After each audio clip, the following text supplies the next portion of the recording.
আসলে আমাদের কারো আন্দোলনে কিছু হয়নি, আল্লাহ তাআলার রহমতের ফলেই হয়েছে, এটা প্রথমে স্বীকার করতে হবে।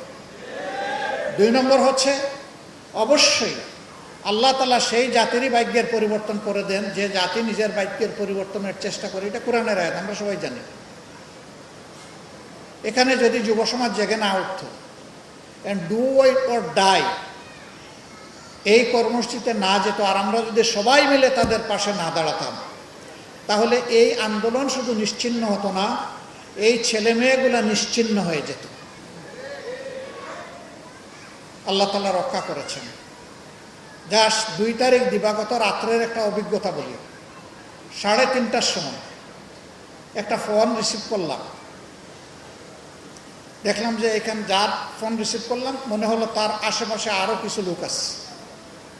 আমি কোনো কিছু জিজ্ঞেস করার আগে জিজ্ঞেস করলাম, তোমরা এখানে কয়জন?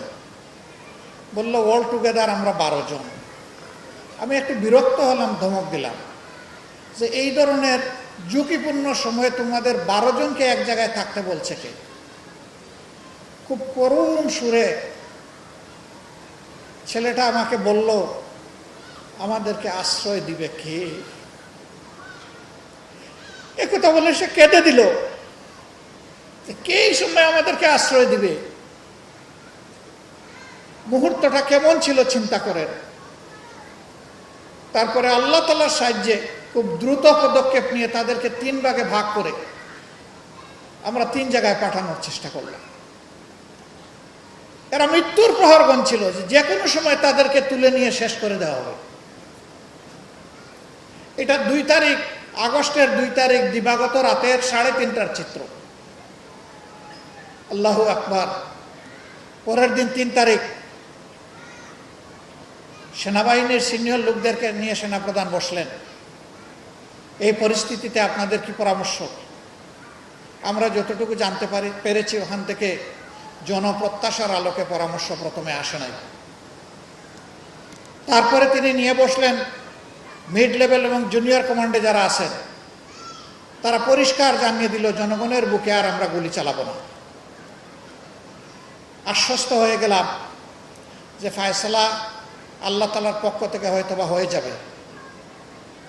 বেপরোয়া সরকার 2 দিন পুরাপুরি ইন্টারনেট বন্ধ করে দিয়ে কিলিং মিশনে লিপ্ত হলো। এই কিলিং কারা করেছে আমরা সবাই জানি। শত শত মায়ের বুক খালি করলো, আমাদের বোনদেরকে বিধবা বানালো, সন্তানদেরকে এতিম বানালো। পাষাণ হৃদয় ডাইনি সেদিন নির্দেশ দিয়ে দিয়ে এই কাজগুলা করেছিল। কিন্তু আল্লাহর রহমত, তৎকালীন খুনি স্বরাষ্ট্রমন্ত্রী বলছে, কি চালাইতে পারো না? কয়ে স্যার, যেটারে গুলি মারে এইটাই পড়ে, বাকিটা তো দাঁড়ায় থাকে, নড়ে না। That was the scenario. প্রত্যেকটা মানুষ রাস্তায় নেমেছিল, আমি শহীদ হয়ে যাব, আমার লাশ ফিরবে, কিন্তু বিজয় হাতে না নিয়ে আমি ফিরবো না, পালাবো না। যেই ছেলেটা উত্তরার রাস্তায় পুলিশের দিকে তেড়ে গিয়েছিল, বয়স মাত্র 7 বছর, আশপাশের সাংবাদিকরা তাকে সামলানোর চেষ্টা করেছে। তাদের বগলের তল দিয়ে সে ক্রস করে গিয়ে পুলিশকে আঘাত করেছে, বলেছে তুই খুনি, তুই আমার ভাইকে হত্যা করেছিস। এই 7 বছরের বাচ্চাকে এই কারেজ কে দিল? আল্লাহ তাআলা দিয়েছে। ছেলেটা পরে শহীদ হয়ে গেছে। সম্মানিত সুধী মণ্ডলী, এই আন্দোলনে যারা অংশগ্রহণ করে জীবন দিল তারা সবাই ছাত্রও ছিল না, অনেকের এই বয়সটাও ছিল না, সরকারি একটা চাকরি পাওয়ারও কোনো আশা ছিল না। তো এরা নেমেছিল কেন?